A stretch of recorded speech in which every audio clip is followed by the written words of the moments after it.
The year was 2847, and humanity had done something remarkable. They had spread across the stars like seeds carried by the wind. 47 different star systems now belonged to Earth, stretching out in every direction for 50 light-years. It was an empire built not through conquest, but through determination and endless curiosity. Far from Earth, in a massive space station that orbited a dying star, the Galactic Concordat held their meetings. This was a coalition of 23 different alien civilizations, each one ancient and powerful. They had been watching the galaxy for thousands of years, keeping peace, preventing wars, and making sure younger species didn't destroy themselves or others. Ambassador Valen was examining the latest reports when he noticed humanity's expansion. His crystalline body shimmered with concern as he studied the data. Humans were growing fast, too fast for comfort. He had seen species like this before. Young, aggressive, territorial. Usually they cause problems. We should monitor them closely, Valen told the council. This species called humanity is expanding rapidly. They are marking their territory very clearly. Meanwhile, in a different part of the galaxy, Fleet Commander Theron of the Kalvari Empire was looking at the same information with very different thoughts. Theron was a massive creature, standing nearly 9 feet tall with 4 powerful arms and a body covered in dark armor-like skin. His people, the Kalvari, were warriors. They believed in honor, in strength, and in taking what they wanted from weaker species. Theron had conquered 17 different alien civilizations in his career. Each victory had brought him glory, medals, and respect. He was considered one of the greatest military commanders in Kalvari history. His were studied in every military academy. His battles were legendary. "Look at this," Theron said to his officers, pointing at the holographic display showing Earth's colonies. "These humans have claimed valuable territory. Rich minerals, useful planets, and their defenses look weak. Primitive even." His officers murmured in agreement. The human ships they could detect seemed small. Their weapons appeared basic. It looked like an easy conquest. That was when Ambassador Valen's transmission came through. The crystalline diplomat's face appeared on Theron's communication screen, his expression serious. "Commander Theron, I am contacting you on behalf of the Galactic Concordat. We have become aware that you are studying humanity's territory. I must strongly advise you against any military action toward their space." Theron's mandibles clicked together in what passed for a Kalvari laugh. "Ambassador, I appreciate your concern, but it is unnecessary. I have defeated the Tauran Collective. I have broken the 9 Systems Alliance. What could these primitive humans possibly do that would threaten my fleet?" Valen's crystalline form seemed to dim slightly. "Commander, we have studied humanity extensively. They are not like other young species. Their history is concerning. Their capacity for violence when threatened is unlike anything we have seen before. Please, I beg you to reconsider any aggressive plans." "Violence." Theron waved one of his 4 hands dismissively. "Every species is violent when threatened. It means nothing. We are Kalvari. We are honor-bound warriors. We fight in formation. We follow the ancient codes. No primitive species has ever defeated us." "That is precisely my point," Valen continued urgently. "Humans do not fight like you do. They do not follow codes of honor. They do not care about traditional warfare. They fight to win by any means necessary. Their entire history is filled with examples of weaker forces defeating stronger ones through unconventional tactics." Theron had heard enough. "Thank you for your warning, Ambassador. But the Kalvari Empire does not cower before unproven threats. Consider this conversation concluded." The transmission ended.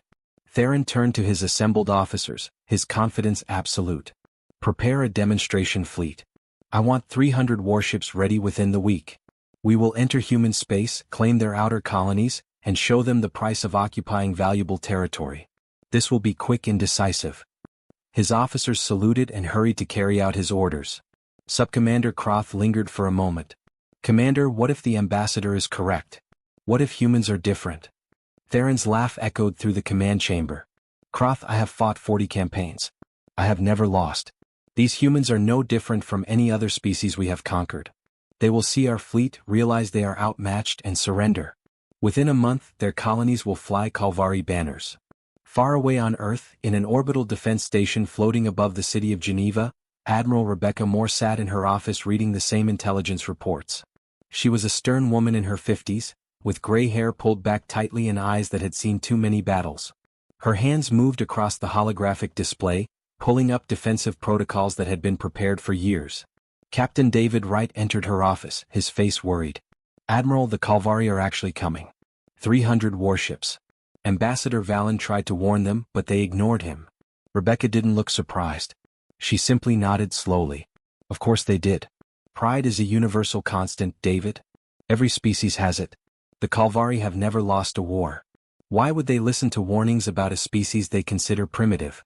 What are your orders? Rebecca's fingers moved across her console, activating protocols that had been decades in preparation. Send out evacuation orders to all civilian populations in the Outer Rim. Activate Protocol Thermopylae. Power up every defensive platform from here to Epsilon Eridani. And David? Yes, Admiral?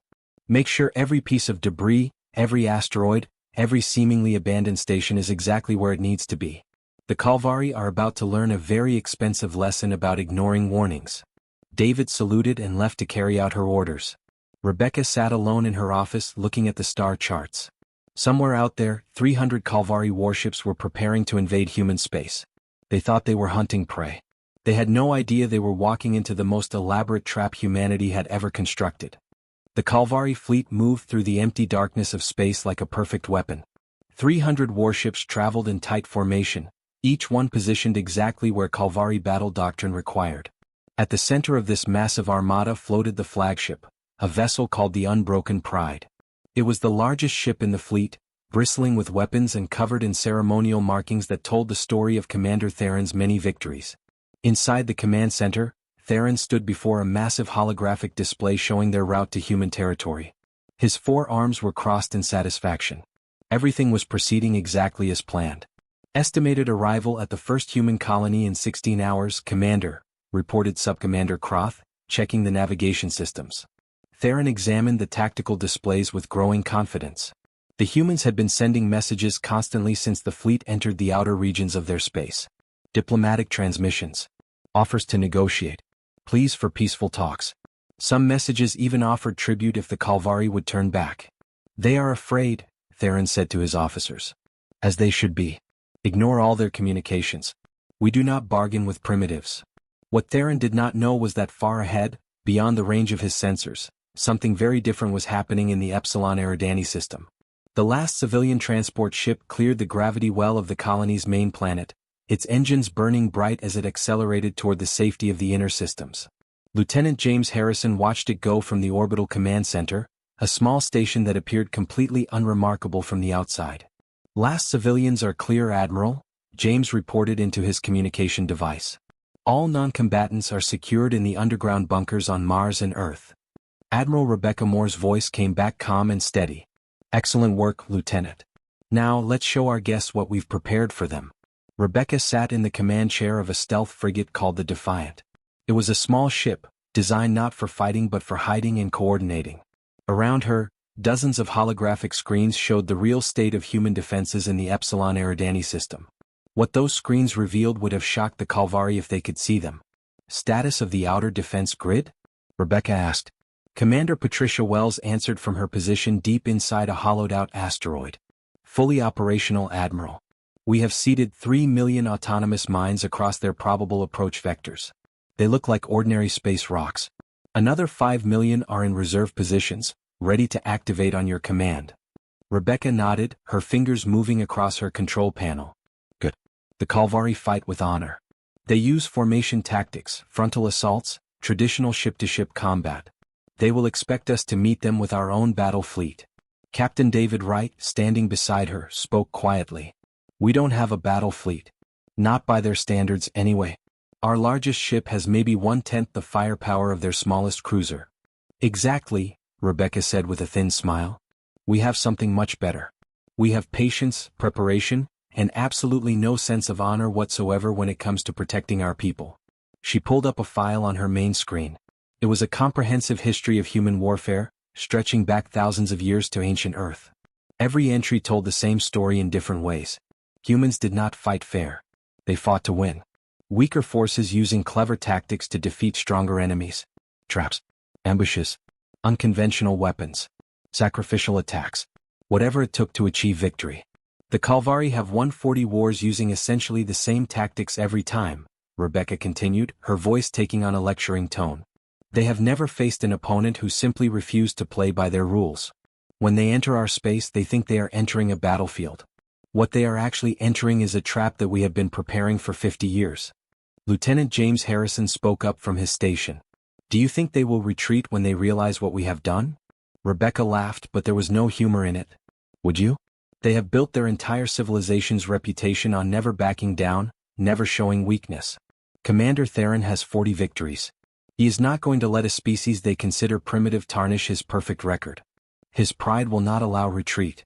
Across the entire star system, final preparations continued in silence. Automated defense platforms that had been floating dormant for years suddenly came online, their computer systems running final diagnostics. Asteroid mining bases went completely dark, masking their energy signatures so they would appear abandoned. Millions of kamikaze drones positioned themselves along the most likely attack corridors, waiting patiently for their targets. Hidden within the beautiful rings of the system's gas giant planet, an entire fleet of converted civilian vessels waited. These had once been cargo haulers, passenger transports, and mining ships. Now each one was packed with enough explosives to cripple a Kalvari warship. Their crews had volunteered, knowing they might not survive what was coming. They will think they are hunting us, Patricia said from her asteroid bunker, watching her screens show the approaching Kalvari fleet. They have no idea that they are actually the prey. David looked at the tactical display, seeing the intricate web of defenses humanity had woven throughout the system. It is kind of beautiful in a terrifying way. Every piece of debris has a purpose. Every abandoned station hides weapons. Every asteroid could explode.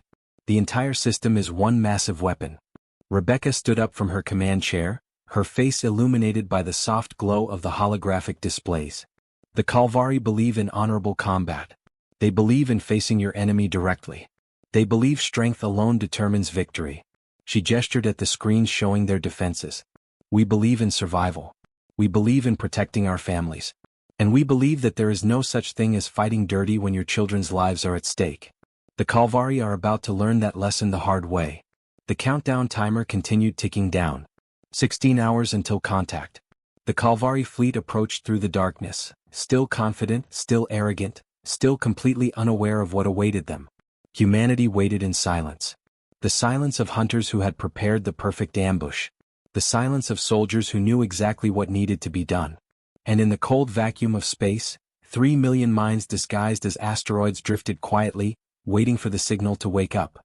The Kalvari fleet entered the Epsilon Eridani system in perfect battle formation.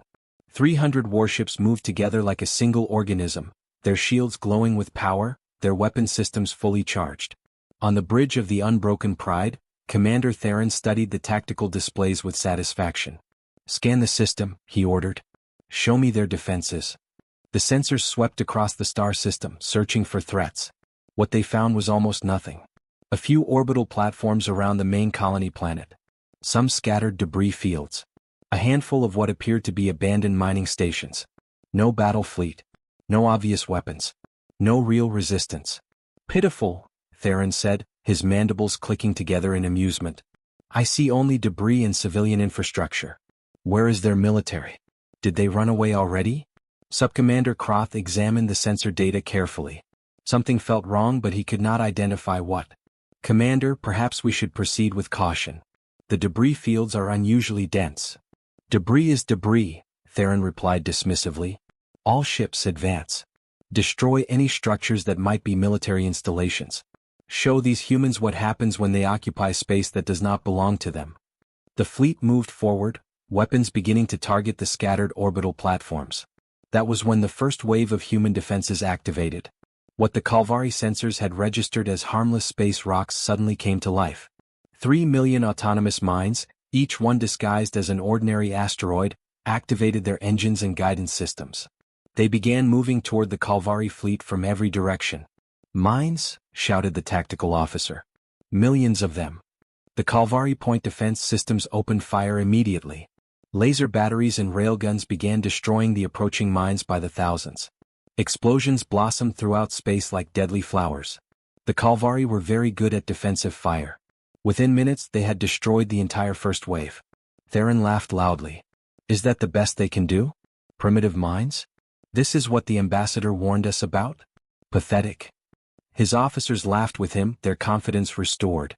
But aboard the stealth frigate Defiant, Admiral Rebecca more simply smiled. "Activate the second phase," she said calmly. Suddenly the abandoned mining stations came alive. Panels slid open to reveal massive railgun batteries. The debris fields that had seemed harmless suddenly swarmed with millions of autonomous drones, each one about the size of a refrigerator and packed with explosives. From behind asteroids and moons, kamikaze vessels emerged, their engines burning at maximum power as they accelerated toward the Kalvari formation. "What is this?" Theron roared as his tactical display lit up with thousands of new contacts. Where did all these weapons come from? The human drones did not fight like Kalvari warriors. They did not maintain formation. They did not follow any recognizable battle doctrine. They simply swarmed from every direction at once, overwhelming the Kalvari point defense systems through sheer numbers. A dozen drones would attack a single ship. The Kalvari would destroy 11 of them, but the 12th would get through, slamming into shields or armor and detonating. Individually the explosions were small. But hundreds of small explosions happening simultaneously across multiple ships began to have an effect. "Shields at 70%, reported one ship captain. 60%, shouted another. "We have hull breaches on deck 4, came a third panic transmission. The railgun platforms hidden in the mining stations opened fire with devastating accuracy. Massive tungsten rounds traveling at incredible speeds punched through Kalvari shields like they were paper. 3 ships exploded in the first volley. 5 more in the second. "Return fire," Theron commanded. "Destroy those platforms." The Kalvari warships began firing their main weapons at the mining stations. The platforms exploded one by one, satisfying Theron's need for visible victories. But for every platform destroyed, 3 more kamikaze vessels appeared from hiding places in the asteroid belt. One of these suicide ships, a converted cargo hauler packed with explosives, crashed directly into a Kalvari cruiser. The explosion was so massive that it destroyed the cruiser instantly and damaged 2 nearby ships. "This is dishonorable," Theron shouted, slamming one of his 4 fists against his command console. "They fight without courage, without dignity. They hide in ambush like cowards." Subcommander Croth was frantically trying to coordinate defensive fire. "Commander, we have lost 47 ships in 3 hours. These tactics may be dishonorable, but they are effective. Every time we destroy one weapon, 2 more appear. We are being overwhelmed." Theron refused to accept what was happening. His entire military career had been built on the principle that superior firepower and honorable tactics would always win. The idea that an enemy could simply ignore all rules of warfare was unthinkable to him. "They fight without mercy," Croth said quietly, watching another Kalvari ship die under a swarm of drone attacks. "They do not care about honor or glory. They only care about destroying us." Admiral Rebecca Moore watched the battle unfold on her displays. The Kalvari were brave, she had to admit. They maintained their formations even as ships died around them. They followed their battle doctrine perfectly. But that doctrine had been designed for enemies who fought the same way they did. "Commander Wells, detonate the prepared asteroid field," Rebecca ordered. Patricia Wells, safe in her bunker deep inside a hollowed asteroid, pressed a series of buttons. Throughout a large section of the asteroid belt, precisely placed explosive charges activated simultaneously. The result was catastrophic for the Kalvari.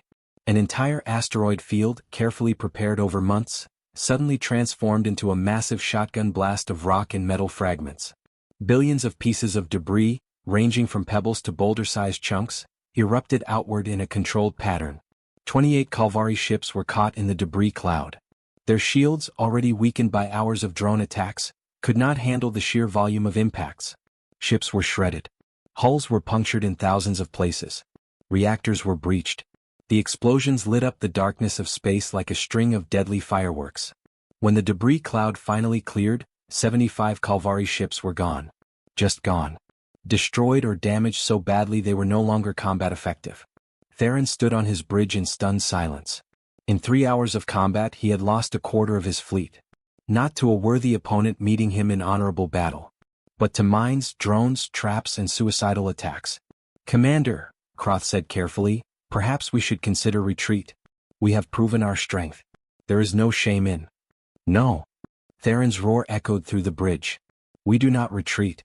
We are Kalvari. We push forward. Earth itself lies ahead. Their homeworld will surrender when they see our might." The remaining 225 ships regrouped and continued toward the inner systems, leaving behind a debris field of their own dead. They had been warned to stay away. They had not listened. And the lesson had only just begun. 225 Kalvari warships continued their journey toward Earth. Fleet Commander Theron refused to acknowledge what had happened at Epsilon Eridani as anything more than unexpected resistance. His pride would not allow him to see it as a defeat. "We push forward to their homeworld," Theron announced to his remaining officers. "Earth will be less defended.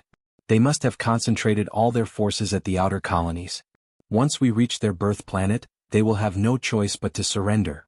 Subcommander Croth said nothing. He had tried to suggest retreat 3 times already. Each time, Theron had become more angry. Croth simply watched the tactical displays and hoped they would survive long enough to see Earth. What the Kalvari did not know was that every single star system between Epsilon Eridani and Sol was prepared exactly the same way. Humanity had spent 50 years turning their entire territory into one massive defensive network. Every moon had hidden weapons. Every asteroid belt concealed mines. Every space station, no matter how civilian it appeared, could fight back. The fleet reached the Jupiter system first. The massive gas giant floated in space, beautiful and serene, its great red spots swirling across its surface. The Kalvari sensors detected nothing unusual. Just a planet, its many moons and some orbital facilities. "Proceed through the system," Theron ordered. "Maintain formation." They were halfway through when the mines hidden in Jupiter's radiation shadow activated. The great red spot generated such powerful electromagnetic interference that the Kalvari sensors had never detected the thousands of weapons floating within it. 30 ships exploded before the Kalvari even understood what was happening. The mines used the planet's own radiation as cover, emerging from the storm to attack and then disappearing back into the electromagnetic chaos. "Evasive maneuvers," Croth shouted, but in the tight confines of the Jupiter system, there was limited room to maneuver. The giant planet on one side, its moons on the other, and mines attacking from the radiation storm in between. By the time they escaped Jupiter's gravity well, 30 more ships were gone. Admiral Rebecca Moore broadcast a message on all Kalvari frequencies. Her face appeared on every enemy ship's communication screen, her expression neutral and professional. "Current Kalvari losses, 127 ships. You have lost more than 40% of your fleet. Turn back now while you still can. There is no shame in preserving the lives of your crews." Theron's response was to shut off the communication and order his fleet to increase speed. The Mars system was next. The red planet had 2 small moons, Phobos and Deimos. The Kalvari sensors showed they were just ordinary rocky satellites. There appeared to be some research stations on the surface of Mars itself, but nothing military. "Finally," Theron said with relief. "A system without surprises. Continue forward." That was when Phobos and Deimos revealed their true nature. The 2 moons were not just moons anymore. Humanity had spent decades hollowing them out and filling them with weapons. Massive railgun batteries emerged from hidden bays. Missile launchers activated across their surfaces. The moons had been transformed into mobile weapons platforms. The Kalvari fleet found itself caught in a crossfire between 2 fortified positions. Railgun rounds came from one direction while missiles came from the other. The formation that had served the Kalvari so well in previous wars became a liability. Ships were packed too closely together, making them easier targets. More ships died. The explosions were becoming routine now, almost expected. Every system brought new horrors, new unconventional tactics, new ways to die. Then came the psychological warfare.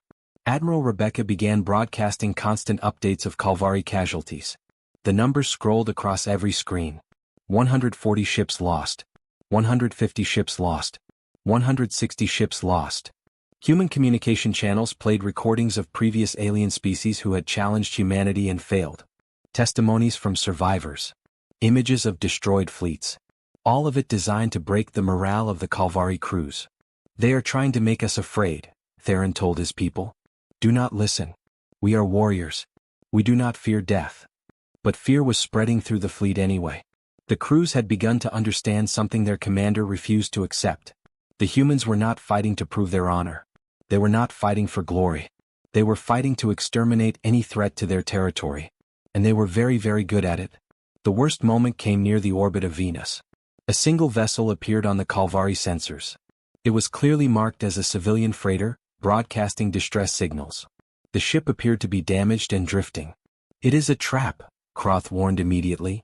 After everything we have seen, this is obviously a trap. I know it is a trap, Theron replied grimly.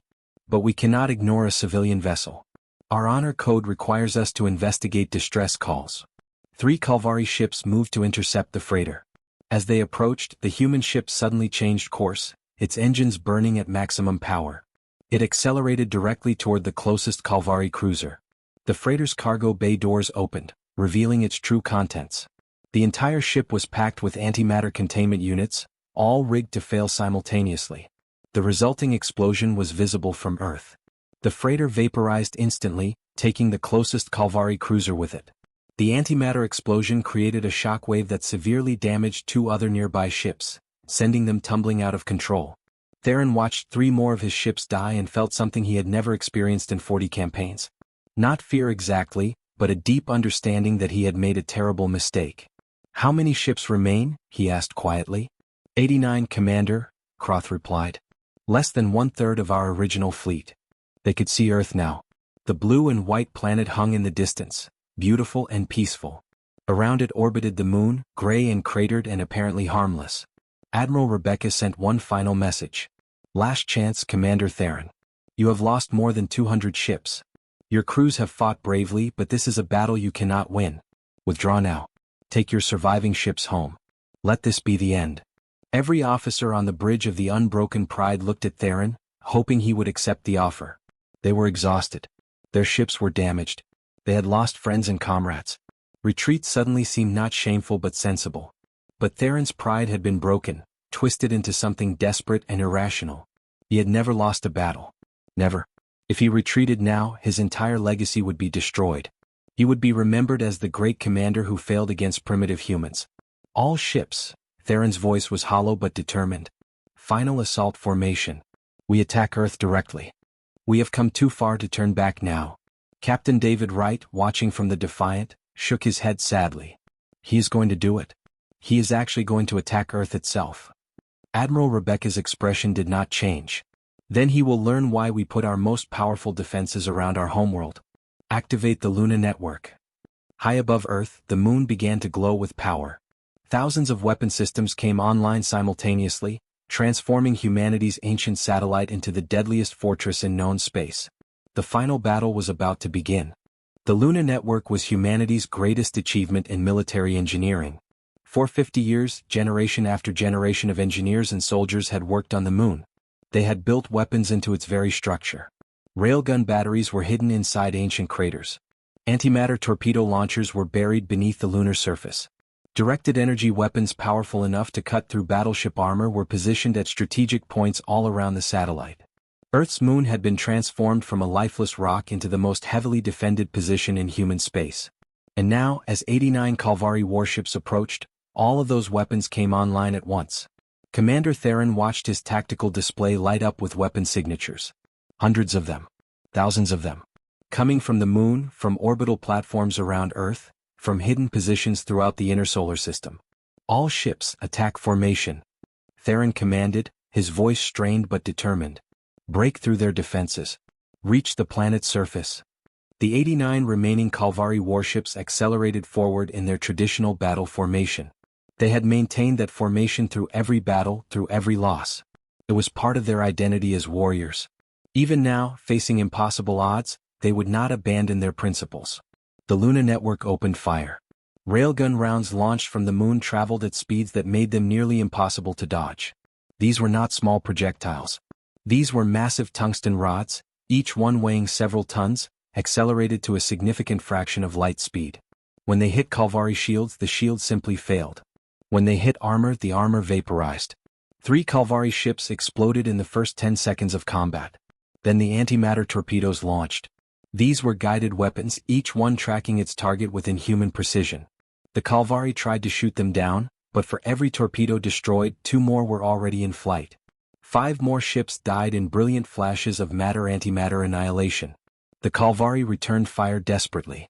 Their plasma cannons and particle beams struck the lunar surface, creating new craters and destroying some of the human weapons.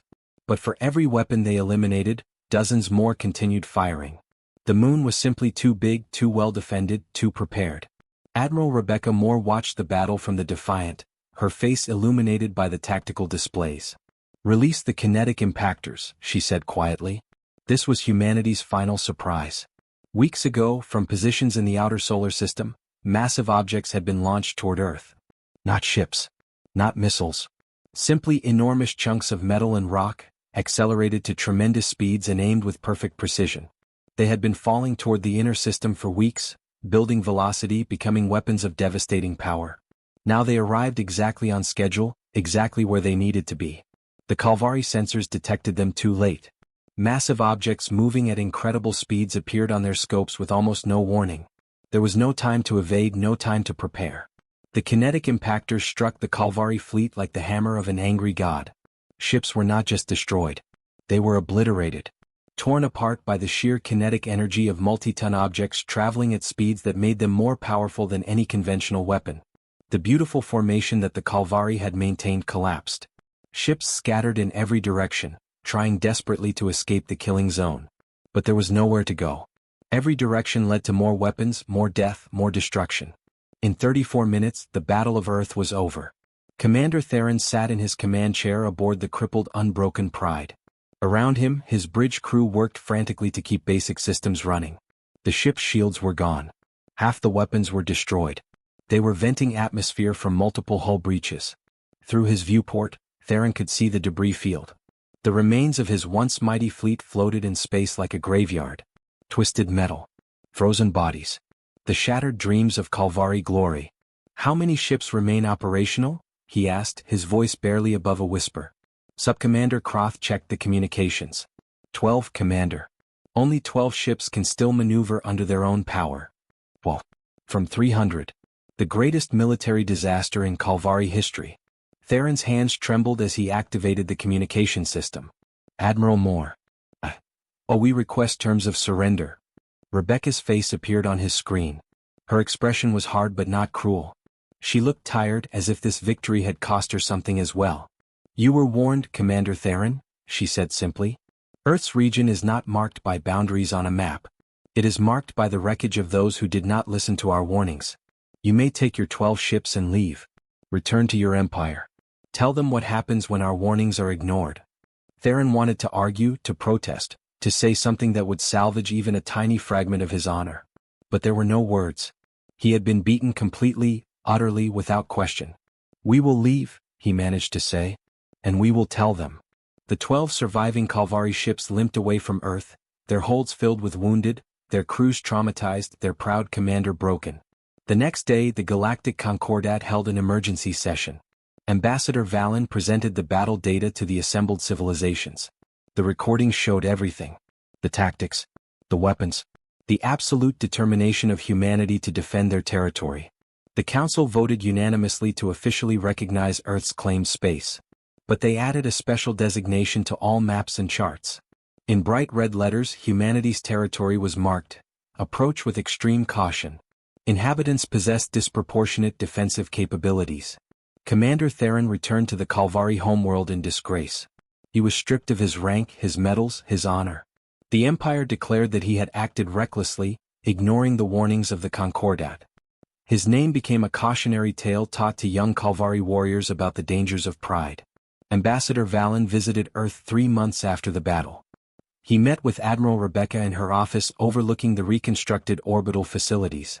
"We tried to warn him," Valen said, his crystalline form refracting the light from Earth below. "We told him that humanity was different. But he would not listen." Rebecca nodded slowly. "People rarely do. They see our small ships and our young civilization and they assume we are weak. They do not understand that humanity's greatest weapon is not our technology." "What is it then?" Valen asked, genuinely curious. "Our absolute unwillingness to lose," Rebecca replied. "We will sacrifice anything, use any tactic, exploit any advantage. There is no such thing as fighting dirty when you are protecting your home and your children. The Calvari fought with honor. We fought to win. That made all the difference." She stood and walked to the window looking down at Earth. The blue planet seemed so peaceful from orbit, so beautiful. It was hard to believe that just months ago the space around it had been filled with fire and death. "We did not want this war," Rebecca said quietly. "We put up warning beacons. We marked our territory clearly. We tried diplomacy first. But when someone forces our hand..." She gestured at the debris field still visible in the distance. This is what happens. Humanity continued expanding into the galaxy after that, but everything had changed. They now had a reputation. They were the species that had turned their entire territory into a fortress. The species that fought without honor but with terrifying effectiveness. The species whose warning signs should absolutely be heeded. And in military academies across dozens of alien civilizations, young officers studied the Battle of Earth. They learned about unconventional warfare. About defending versus attacking. About the importance of listening to warnings. But most importantly, they learned this simple lesson: never underestimate a species protecting their home.